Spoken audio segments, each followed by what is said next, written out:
kepalanya ada di dalam negeri, masyarakat dan pembangunannya ada di Kementerian Desa. Nah ini memang mungkin di lapangan terkait regulasi saya kira juga banyak kendala ya, terutama teman-teman dari teman-teman pendamping TA itu PR-nya banyak sekali ya.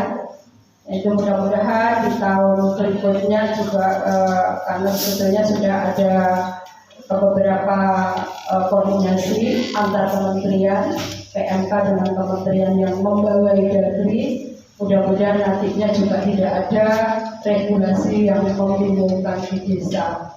Kemudian tadi sudah saya sampaikan ya, pada prinsipnya kalau kita bicara desa inklusif yaitu semua perlakuan yang ada di desa itu sama, mempunyai hak yang sama, baik yang kelompok marginal dan yang kelompok rentan. Jadi bukan berarti nanti yang kelompok kaum difabel ini nanti seluruhnya untuk kelompok difabel, bukan seperti itu. Namun kegiatan-kegiatan yang memang sudah diinisiasi oleh desa ini perlu dioptimalkan selanjutnya. Kemudian terkait dengan sekolah lapangan tadi yang saya sampaikan, masih sabar nih Pak menunggu sampai pendampingan oleh LSM lokal, nanti juga sudah ada NGO-nya, sehingga nantinya apa yang sudah dilakukan mendapatkan pendampingan di desa Tegalrebo ini misalnya nanti kedepannya juga bisa direplikasikan ke desa yang lain. Dan kemudian kami sebetulnya ingin menggali nanti monggo modulnya tidak formal sekali, tapi bisa kita lebih kepada tanya jawab. Kemudian kami memang ingin mengetahui Pak Kades utamanya pasca pelatihan atau pasca desa inklusif itu sebenarnya langkah-langkah atau upaya-upaya apa yang sudah dilakukan oleh desa Tegalrebo sendiri. Misalnya apakah sudah ada peraturan desanya, bagaimana, apakah sudah ada rencana pengalokasian anggarannya, kemudian dukungan-dukungan yang lain tentunya ya kita mungkin dari kader-kadernya apakah juga sudah menyampaikan walaupun lewat majelis taklim maupun lewat pertemuan PKK juga sudah menyampaikan yang namanya apa bisa inklusif seperti itu. Kemudian juga apakah tadi sebetulnya kalau yang sudah hadir di sini mitra pembangunan juga sudah hadir. Nah, apakah juga bergerak di bidang yang sama atau tidak harus sama ya? Karena kalau kita bicara ini terlalu kaku ya. Pada prinsipnya tadi yang saya sampaikan di awal, kalau Pak Menteri itu selalu menyampaikan jangan ada yang terlewatkan lah di dalam pembangunan seperti itu, tanpa terkecuali dan tidak membeda-bedakan, juga tidak ada hambatan ya. Jadi desa sendiri tidak ada menghambat bagi kelompok-kelompok tersebut juga dihadirkan. Misalnya saya contohkan ada salah satu desa yang ada warganya yang memang difabel dan mungkin di awal ketika masih kecil juga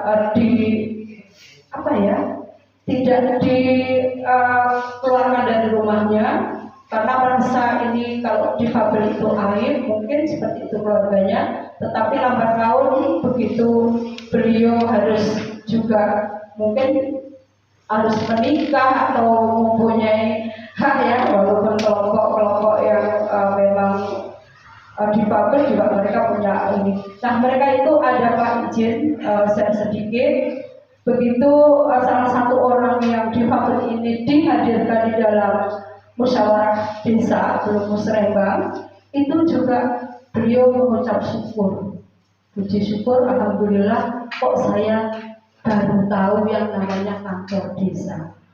Dan saya kok baru tahu hanya selama ini mendengar bahwa kepala desa saya itu ganteng, warga desanya sangatlah ramah.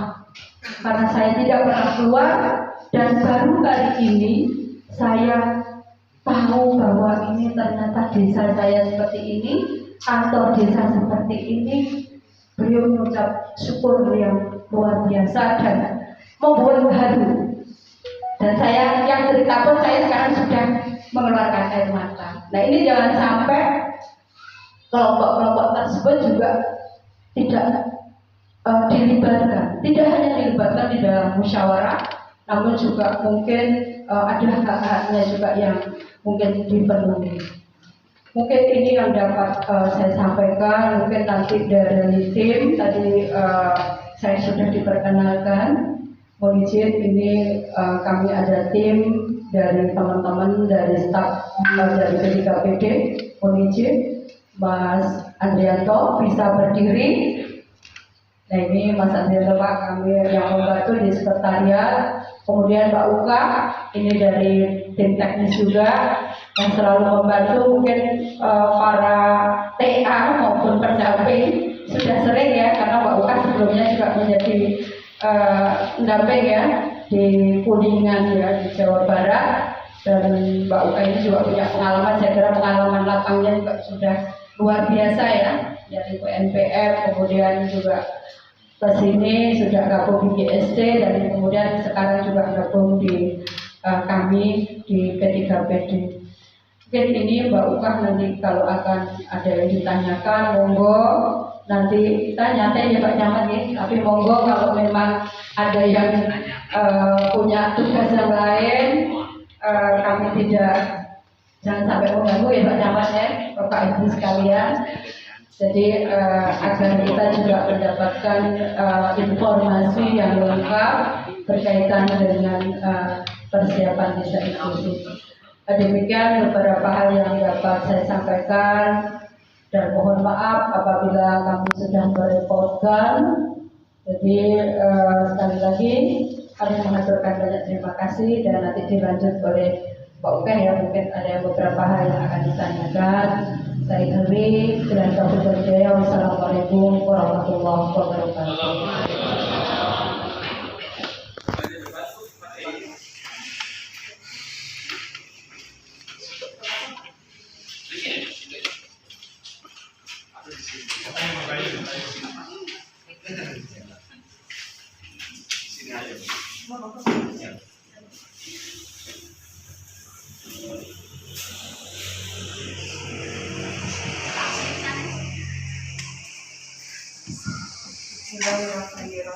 Assalamualaikum warahmatullahi wabarakatuh. Waalaikumsalam warahmatullahi wabarakatuh. Bersama Bapak Kepala Desa, saya wakili DPD Kepala Desa yang itu tidak bisa saya sebutkan satu persatu Bapak Ibu yang hadir di sini, DPD, BRD, PKK. Saya ucapkan terima kasih atas kesempatan dan waktunya Bapak Ibu untuk hadir di sini. Mungkin Bapak Ibu sudah hadir dari tadi pagi ya Bapak Ibu di sini, siap-siap di sini. Mohon maaf kami merepotkan juga. Alhamdulillah Bapak Ibu, pagi hari ini kita bisa sedikit mendengarkan informasi terkait program P3PD ya Bapak Ibu. Alhamdulillah tadi saya mendengar dari penjelasan Bapak Kepala Desa, sebenarnya terkait desa inklusif ini sudah lama ya Bapak. Sebenarnya ini hanya istilah saja, mungkin inklusi, apa sih itu inklusi ya Bapak Ibu. Sebenarnya inklusi itu gampangnya gini ya Bapak Ibu, desa untuk semua warga. Jadi desa itu semua masyarakatnya itu merasakan hasil pembangunan, dari mulai perencanaan, musyawarah-musyawarah di desa, pengambilan keputusan, mereka semua dilibatkan. Yaitu tadi untuk masyarakat yang marginal, rentan, difabel, disabilitas. Sehingga Bapak Ibu yang selama ini mohon maaf, ibarat kata di desa ini kita kadang suka malu ya Bapak Ibu untuk difabel seperti tadi penjelasan atau ada penganut aliran. Biasanya kalau ada hal seperti itu kita suka mengucilkan. Ya, dengan adanya program ini, mari kita rangkul seluruh warga masyarakat yang ada di desa. kita rangkul misalkan bapak ibu yang mempunyai, mohon maaf, misalkan ada anak yang misalkan ada ODGJ, ada keluarga yang ODGJ difabel, mari kita berikan pengertian yang kalian supaya ibu itu pada akhirnya dia tidak merasa saya punya anak. Nah, kita bagaimana caranya memberdayakan orang-orang yang seperti itu, kita rangkul sehingga nantinya akan lebih bermanfaat ke depannya.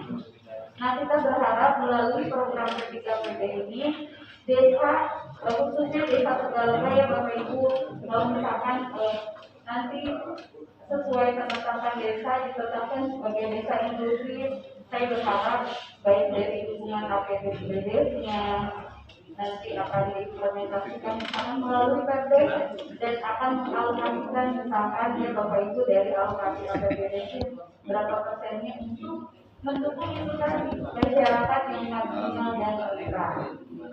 Nah, misalkan di desa ini sudah menjalankan program inklusif dari lama, kita kembangkan kembali sehingga di desa Tegalega ini pada akhirnya akan memiliki pusat pembelajaran masyarakat atau pusat aktivitas desa yang nantinya itu akan menjadi pusat aktivitas Bapak Ibu, tempat curhatnya Bapak Ibu.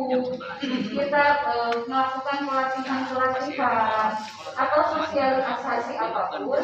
Ketika program ini pada akhirnya berakhir ya Bapak Ibu masih bisa berdiskusi, menyampaikan apa sih itu desa inklusif. Tidak hanya desa inklusif, tapi yang lain pun. Misalkan di sini ada merupakan sebagai desa anak-anak ya Bapak Ibu. Nah, seperti apa sih masyarakat yang awal mungkin akan masih bingung ya, desa anak-anak itu apa, sadar itu seperti apa, termasuk desa inklusif yang kita sekarang ingin tahu apa itu desa inklusif. Intinya itu tadi, warga untuk desa untuk semua warga. Jadi warga itu merasakan semua hasil-hasil pembangunan. Nah, kita berharap ketika nanti program ini berjalan, dukungan APBD-nya ada, Perdes-nya ada, kader-kadernya pun ada, desa Tegalega itu menjadi salah satu desa tercontohkan yang nantinya akan direplikasi oleh desa-desa yang lain. Misalkan desa tetangganya itu lihat di desa Tegalega, desa inklusifnya sudah berjalan, pusat pembelajarannya sudah berjalan, sehingga desa-desa yang lain akan ikut belajar seperti apa sih Pak untuk misalkan untuk menjadi desa ramah anak seperti apa, desa inklusif itu seperti apa, sehingga desa-desa lain akan tertarik dan akan meniru dan akan mencontoh dan akhirnya mengaplikasikan, misalkan dia menganggarkan dari APBD desanya. Semoga BLTDD kedepannya itu tidak besar ya Bapak Ibu ya, pokoknya kan sekarang ini dana desa itu habisnya untuk BLTDD ya Bapak Ibu. Intinya semoga COVID ini cepat berlalu. Amin ya Bapak Ibu. Terus kedepannya uang atau dana desa ini kita bisa untuk membangun kapasitas masyarakat atau sumber daya masyarakatnya. Yang kalau saya lihat dan tadi di perjalanan juga sangat luas sekali ya Bapak Ibu. Terus tadi saya mendengar juga ada dari Bang Bapak Ibu, ada dari Bang juga, ada dari Monisandi ya Bapak Ibu. Nah, saya berharap di desa Tegalega ini sudah ada kerjasama yang dilakukan. Kedepannya juga saya berharap desa inklusif pun diintervensi atau dengan pihak-pihak swasta, misalkan untuk pelatihannya atau apa gitu. Mungkin dulu sebelum ada BLTDD di sini juga sudah melakukan pelatihan ya Bapak Ibu ya. Karena mungkin aktivitas jadi terhenti sama, kita di pusat pun sama. Selama pandemi ini kita pun terbatas untuk melakukan aktivitas. Kita lebih banyak sosialisasi atau bimtek apapun melalui online. Ya kalau saya pribadi nih Bapak Ibu, pertemuan atau sosialisasi apapun kalau bersifat online itu mohon maaf ya, kita juga kadang kurang tersampaikan apa yang menjadi maksud dan tujuan kita gitu. Ya semoga kedepannya saya berharap COVID ini cepat berlalu, program kita berjalan sesuai dengan berjalan dengan baik. Nah, saya berharap di pertemuan kita pada pagi hari ini tidak hanya saya dan ibu-ibu semua gitu. Silakan Bapak Ibu, mari kita gali potensi apa gitu. Apa yang sudah dilaksanakan di sini kita kembangkan. Oh iya, ada program baru. Kita sinergikan dengan apa-apa yang sudah berjalan. Saya yakin kita di sini sesungguhnya ingin belajar. Justru kita ingin belajar kepada Bapak Ibu yang sudah menjalankan itu tadi. Desa inklusif itu sebenarnya udah ada. Semoga Desa Tegalega menjadi salah satu desa percontohan yang nantinya akan direplikasi atau akan ditiru oleh desa-desa yang lain, terutama di Kecamatan Legong. Ya, Bapak Ibu, mungkin dari saya cukup sekian. Bapak Ibu silakan supaya tidak monoton, silakan kita silakan diskusi Bapak Ibu di sini. Jadi tidak hanya satu arah. Terima kasih. Assalamualaikum warahmatullahi wabarakatuh. Waalaikumsalam. Baik, Bapak Ibu mohon izin sharing abdi berarti nggak Bu? Belum ya? Ya. Pertama, kami juga berharap sengaja kami hadirkan seluruh elemen karena mungkin beberapa kalangan masih tabu soal desa inklusif begitu, desa inklusif atau tahunya mungkin sebagian ayat inklusif ayat inklusif